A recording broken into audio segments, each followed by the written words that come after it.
শুক্রবার ACL-2 এর draw শেষ হওয়ার পরই ভারতীয় মিডিয়াগুলোর হেডলাইন, রোনালদোর আল নাসর আসছে ভারতে। ম্যাচ খেলবে দেশটির অন্যতম ক্লাব FC গোয়ার বিপক্ষে। কিন্তু ফুটবল প্রেমীদের আগ্রহের কেন্দ্রে থাকা এই ম্যাচে কি খেলবেন ক্রিস্টিয়ানো রোনালদো? সম্ভাবনাই বা কতটুকু? চলুন জেনে নেওয়া যাক।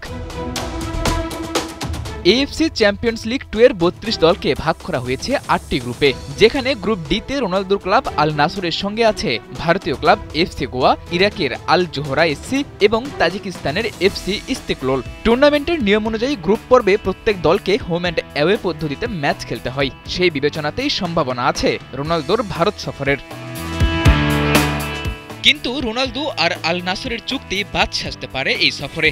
CR7 এর সাথে সৌদি ক্লাবটির চুক্তি অনুযায়ী AFC চ্যাম্পিয়ন্স লিগ 2 এর অ্যাওয়ে ম্যাচ খেলতে বাধ্য নন পর্তুগিজ মহাতারকা।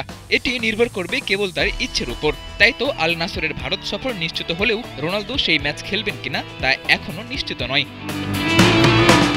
তবে ভারতীয় সমর্থকদের এত দ্রুত হতাশ হওয়ার কিছু নেই, কারণ একে তো রোনালদো এখনও তার সিদ্ধান্ত জানায়নি, আর দ্বিতীয়ত রোনালদো ছাড়াও আল নাসরের ডেরায় আছে একঝাঁক ইউরোপিয়ান তারকা ফুটবলার। তাই ব্যালন ডি'র জয়ী এই তারকা না আসলেও ভারতে আসতে পারেন সাদিও মানে, ফেলিক্স, ইনিগো মার্তিনেজের মতো তারকা ফুটবলাররা।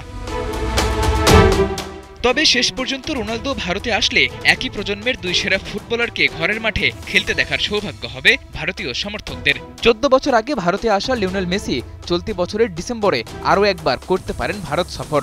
একই বছরেই ফুটবল বিশ্বের দুই মহাতারকাকে নিজেদের মাঠে দেখার প্রত্যাশায় ভারতীয় সমর্থকরা।